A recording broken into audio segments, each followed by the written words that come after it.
origin of jutsus are one of my favorite things in all of Naruto. Figuring out the first person to use and create a jutsu is some of my favorite information to learn. Peeling behind the history of the Chidori to realize that Kakashi was trying to add lightning release to a Rasengan and it collapsed it and created lightning chakra that flowed around his hand is incredible. For that explanation to go further and say that Kakashi's Chidori is known as a Raikiri because he once cut lightning in half with it is awesome. Seeing Minato create the Rasengan in his one shot so that if Kushina was ever forced into war, she would have a way to battle back against perfect Shinchurikis was fantastic. Getting the origin of how the 8 trigram seal works and explaining why Kushina was inside of Naruto's 8 trigram seal to protect him from fully turning into Kurama in his battle against Pain was mwah. Knowing that Tobirama created Flying Raijin and Edo Tensei during the war against the Uchiha to get a leg up against them. Fantastic. But unfortunately, not all jutsu get that treatment. See, while a lot of the most important jutsu in Naruto, Flying Raijin, Edo Tensei, Rasengan, Chidori, get explanations for how they were created, a lot of the jutsu that fall to the wayside, unfortunately, don't get the same. However, it's not only just jutsu that we see used once or twice. Jutsu like Mud Wall and Great Fireball never get explanations as for who the first person to create them was. However, that's most likely because the scope of when they were created is far beyond the history of Naruto, at least the observable history of Naruto, as some of the most popularly used jutsus in all of Naruto were probably created thousands of years ago. And thus, in reality, the only jutsu we have any hope of understanding the inception of are the jutsus that are created within one lifetime of the Naruto timeline. And obviously, the jutsus that were created by some of the main characters of Naruto we're gonna understand better than a lot of other jutsus. Like with Rasen Shuriken, we had to go through every singular step of Naruto's journey to create the Rasen Shuriken with him. And thus, we understand that the Rasen Shuriken was created from Naruto's want to not have to be connected to every Rasengan he makes in order for them to connect. And thus we went along with Naruto on this winding journey as he tried to cut waterfalls in half and add wind release to a Rasengan and shape transformation. And slowly but surely, Naruto was able to create the Rasen Shuriken. Then surely it stands to reason that if another main character of the Naruto IP were to create a jutsu, then we would understand how it was created and what the process looked like. Right? Well, now, plenty of jutsus that we've only ever seen by main characters of Naruto, and therefore they could have been created by those main characters, never have their origins explained. The best example of this would be Kirin, a jutsu we only ever see used by Sasuke. And thus, as to whether or not Sasuke was the person who created this jutsu, we can't necessarily say. But as to how Sasuke figured out pulling actual lightning out of the sky, we also don't know. But Sasuke isn't the main character of Naruto. Naruto is. And therefore, any and all jutsus used solely by the main character of the show should have their origins explained. Right? Well, probably. And that brings us to the quandary of today's video. Rasengan Uzuhiko. See, pretty much ever since Rasengan Uzuhiko was introduced in chapter, I believe, 2 of Boruto, 2 Blue Vortex that is, people have wondered how Boruto either created this jutsu or found this jutsu. And as it currently stands, we have no idea. But that doesn't mean we don't have theories. In fact, as it currently stands, the fan base has 3 theories as to where the Rasengan Uzuhiko came from. And all 3 of the theories are vastly different from each other, all tying the Rasengan Uzuhiko back to different origins and different people. On top of this, I believe in terms of believability, these 3 options are massively different from each other. And thus today I want to walk you through the 3 possible explanations that the Boruto community has latched onto in order to possibly explain where Boruto learned the Rasengan Uzuhiko, going from least likely to most likely. Because today, ladies and gentlemen, we're talking the origins of the Rasengan Uzuhiko explained. But before we get to explaining anything, guys, please, for me, like this video, subscribe to the page, and hit that noti bell. And if you're feeling particularly generous, go ahead and follow my other channel, The Weeb Commander, where instead of talking about Naruto and Boruto, I talk all other anime and manga. Or if you want to see me try to bring real-life challenges to the anime world, go ahead and follow my brand new channel I created with Stephen He, Chris Barnett, and Danny Mata called Anime IRL. Or if you just want to hear me talk about anime and manga, go ahead and follow my anime podcast, Otaku's Anonymous, where me and Danny Mata break down everything that happened in anime and manga this week. It's available on YouTube, Spotify, and Apple Podcasts. But before we get into all that, today we got to talk about our favorite recurring sponsor to the page, HelloFresh. Listen, not all of us are the professional chefs we grew up thinking we would be. We don't all have 50 recipes committed to memory. However, that's where HelloFresh comes into play. See, with HelloFresh, there's always new flavors to pick from, as they have an ever-changing menu with 50 recipes to choose from every single week. And to get access to those meals, all you gotta do is select your meals and your delivery date. It's that simple. No more endless recipe searching or buying entire racks of spices you only use once. With HelloFresh, everything you need to make a delicious meal comes directly to your door every week, pre-portioned and fresh, with instruction cards telling you exactly how to make it. And with that many menu options, any lifestyle you're trying to live can be accommodated with HelloFresh, as they have menu options that fit under categories of fit and wholesome, quick and easy, family friendly, vegan, and so much more. There is genuinely something for everyone to enjoy from HelloFresh. I personally have used HelloFresh for almost 7 years, and without HelloFresh coming into my life, I'd still weigh 205 right now. However, because HelloFresh taught me how to cook lean and healthy meals, I was able to lose 50 pounds after joining HelloFresh. But enough talking about how HelloFresh has transformed my life. Let me show you. Today we're making creamy chicken Caesar lettuce wraps. So this is a part of HelloFresh's Ready Set Lunch line, so it's about as easy to make as possible. But that's not all we're gonna be making today, because we're also gonna be trying out some of HelloFresh's new appetizers. Today we're doing the caramelized onion and feta cheese pastry bites. And these are even easier to make. All I gotta do is free them from this packaging, toss them in my air fryer, close it up, set the 350 and run for 8 minutes. Well, it says 6 to 10, but I prefer to split the difference. And while that cooks, we can get cooking on our lunch. All we gotta do is chop the base off this lettuce, save the bigger outside pieces for the wrap, and slice up the inside pieces for a salad. We then combine that lettuce with our dressing, get our cast iron seared chicken breast out of its packaging, get that chicken nice and cubed, and add that to our salad. Oh, and wouldn't you know it, our appetizer's done. Mix with cheese and croutons and toss that salad. Then we load up our lettuce wrap and we give it a go. Quick and delicious. But that's not all we made, because we also made these delicious looking appetizers. So let's try them. Hot, but worth it. Oh my God, that's good. So what are you guys waiting for? For free breakfast for life, go to HelloFresh.com and use code FREENCHAMMER23 for one free breakfast item per box while subscription is still active. That's free breakfast for life at HelloFresh.com with use of code FREENCHAMMER23. It's time we get cooking, weebs. So, there's a lot of really interesting and really unique abilities in Naruto, some of which that seem to be completely separated from anything else that's accomplishable in the universe. However, with almost every single ability we've ever seen displayed in both Naruto and Boruto, there is a in-universe way of explaining how the jutsu works. Sure, flying Rasengan on the surface allows for instantaneous travel and is ridiculously powerful, but when you consider the fact that flying Rasengan is just summoning yourself to a bunch of marks you leave all across the globe, then it falls pretty nicely within the confines of Naruto's power system. The same could be said for something like Edo Tensei, which seems like an otherworldly, overpowered ability until you realize it's just giving a conduit to a soul you summon from a different dimension. However, that doesn't mean that all jutsus make sense. A jutsu that we've already talked about, Kirin, kind of falls into that categorization. Because while sure, fundamentally Kirin is a pretty understandable and easily digestible concept, when you actually try to step into understanding how Kirin works, it gets a bit hazy. How is Sasuke controlling an element that other people can only generate? It's never necessarily explained. However, even Kirin's lack of explanation pales in comparison to the Rasengan Uzuhiko. See, I can conceptualize an answer as to how Sasuke was able to figure out how to control real, actual lightning. However, when it comes down to harnessing the power of the rotation to the planet and funneling that power into your body to either make people dizzy or completely eviscerate them, I have absolutely no answer. But fortunately for me, the internet does. So let's touch on those possible answers with our first one, which answers the question of how Boruto was able to figure out the Rasengan Uzuhiko with the simple, incredibly easy to digest reasoning of he learned it from the Uzumaki. And now, well, to a lot of you might be saying, well,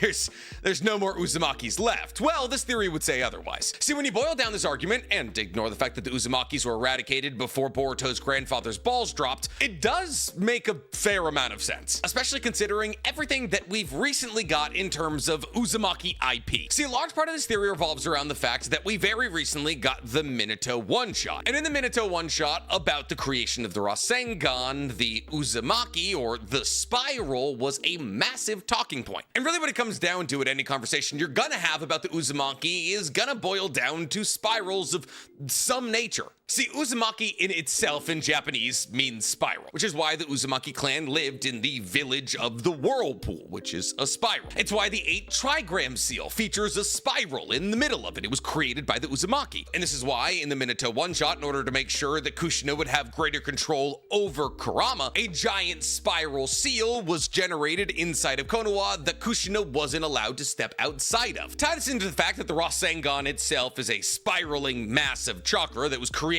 by Minato after taking lessons with Kushina and Uzumaki in order to protect Kushina from other Jinchuriki, and at the end of this chapter features Mito and Kushina ascending up the Hokage's office, which is a spiral staircase to the ceiling of the Hokage's office, where Mito can show Kushina the person who existed in her 8 trigram seal, which was Hashirama, and pretty much everywhere you look as it pertains to the Uzumaki, spirals follow. And thus this theory stipulates that there's possibly survivors of the Uzumaki clan massacre, and that the survivors of this massacre went into hiding. And this isn't the craziest idea. In fact, it's something we've talked about rather at length on this channel. The fact that every single Uzumaki, except for Nagato's parents, Nagato, Karin, and Kushina, was eradicated seems a bit crazy. I mean, the Uzumaki were a ninja clan, and therefore, as a ninja clan, the Uzumaki almost definitely had ninja outside of the village when the Uzumaki clan massacre happened. And some of those ninja could have been Karin's parents and Nagato's parents, and thus they kind of exist as living testaments that not all the Uzumaki are gone. Tie this into the fact that the Uzumaki are well known to have a presence in Konoha, and there was probably a fair amount of Uzumaki in Konoha when the Uzumaki clan massacre happened. So why don't we see the Uzumaki more often? Well, this theory and a lot of the theories that we've talked about on this channel would stipulate that the Uzumaki, after their clan massacre, went into hiding.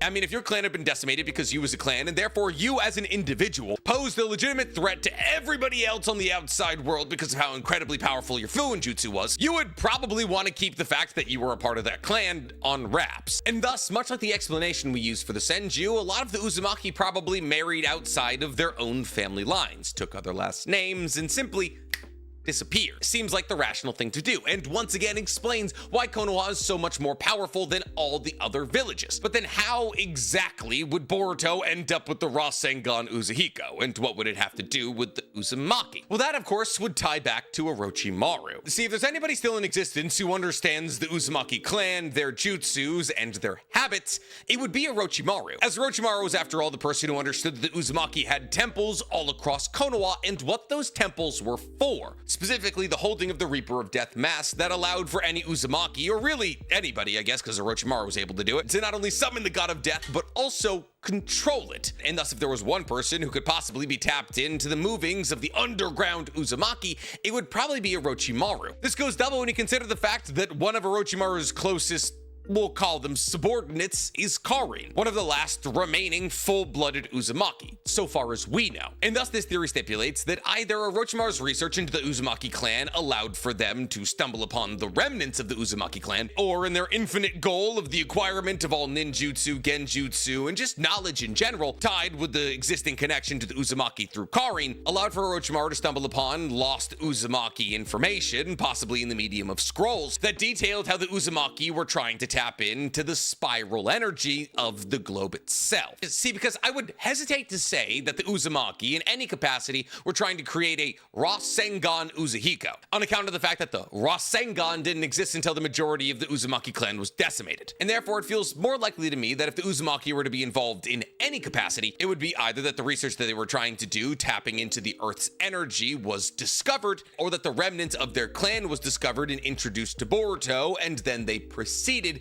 to teach him what they knew. And this isn't the craziest idea, at least the Rasengan Uzuhiko tying its roots back to the Uzumaki, because the Rasengan in itself is inherently an Uzumaki technique. But it makes more sense when you have a full understanding how the Rasengan Uzuhiko works. And thus I'm going to read an excerpt on how the Rasengan Uzuhiko works, taken directly from Naruto's official website, which states that the Rasengan Uzuhiko is a new form of Rasengan that utilizes not only one's own chakra, but also the planet's rotation and orbit, plus the corresponding corresponding centrifugal and other forces. In addition to the damage that a standard Rasengan causes, it destroys the target's sense of balance, debilitating them. Due to the unceasing nature of the planetary movement, the effects of Uzuhiko do not fade, resulting in not just physical harm, but untold psychological damage. And this last segment is the most important part. Boruto refers to the planetary energy used for Uzuhiko as the planet's chakra, but this is not the same as nature energy used by ninjas such as Naruto and Mitsuki when they enter their sage mode, which means this is a definitive and canon confirmation that the chakra used to create Rasengan Uzuhiko has nothing to do with sage mode. I've been with my friends all day. They flew in to see me. I'm tired and sweaty. And as the Uzumaki weren't notorious for their sage modes, this means that this energy being completely separated from any sage mode of any kind, while still being a unique type of energy that we've never seen harnessed before, means not only is what Boruto pulling off with Rasengan Uzuhiko a completely new and novel concept, but that if genuinely anybody out there was going to be able to teach him about how the Earth spirals, it probably would be the Uzumaki. And yet, while this would be really cool to see the remnants of the Uzumaki clan coming together with their token golden boy son, the last true remainder of the Uzumaki bloodline in Boruto, I feel as though bringing the Uzumaki clan back just to have them teach Boruto an incredibly powerful move would be a bit odd. I do, however, find stumbling upon Uzumaki writings that tell about the power of the rotation of the Earth slightly more possible. I mean, we've already seen in Naruto that stumbling upon Uzumaki techniques and information is something that happens fairly often. The Uzumaki were prolific. That's why they were killed. And considering the fact that they were incorporating massive, almost city-wide spirals onto the ground of Konoha to help Kushina stabilize her relationship with Kurama, the idea of them expanding the spiral to the biggest possible thing they could expand it to, the spinning globe, isn't all that crazy. But of all the possibilities the community believes in, I find it to be the least likely. So let's talk about the possibility that I believe to be the second most likely, or the second least likely, depending on how you look at it. And this possibility ties all back in to Sasuke, and more importantly, a jutsu we've talked about at length today.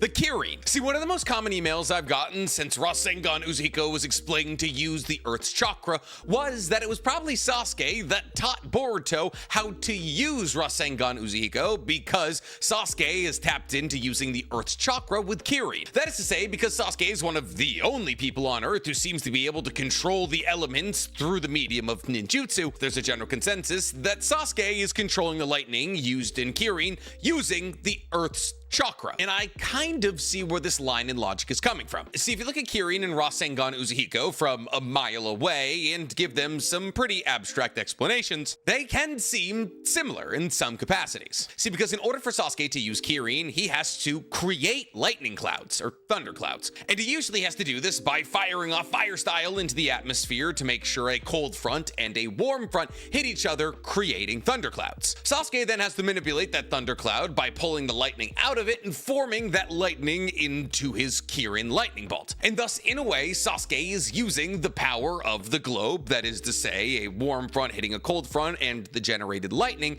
to make an incredibly powerful move in Kirin. And since we don't necessarily have an explanation as to how Sasuke is able to rip lightning out of a thundercloud, assuming that somehow he's manipulating the Earth's chakra isn't the craziest jump in logic. And therefore, this theory states that Sasuke, the only other person who's ever been shown being able to tap into the power of the globe, possibly found a way for Boruto to do something similar. However, unfortunately, where this theory trips up is in its why section. See, because while I do agree that it is a possibility that Sasuke could be using the Earth's chakra to pull off Kirin, if that's the case, why wouldn't Sasuke just teach Boruto Kirin? It's not like Kirin is Chidori. Boruto doesn't need a Sharingan to use it. And it's not like Boruto doesn't have proficiency in lightning release. He absolutely does. In fact, lightning release is Boruto's strongest element. So if Sasuke was hypothetically trying to teach Boruto a ultra powerful move that couldn't be absorbed by a Rinnegan and would be able to take out powerful foe like Momoshiki and the Shinju, why wouldn't he teach him Kirin? This also begs the question of how did Sasuke find out about the rotational power of the globe? Of course, you make the argument that Boruto's flame release isn't strong enough to make thunderclouds for Kirin. That's why Sasuke didn't teach him. Or you can make the argument that Kirin can only really be used once and therefore wouldn't be effective in a battle against multiple people. And therefore, Sasuke had to teach Boruto something more reusable. But that still doesn't answer the question of why. And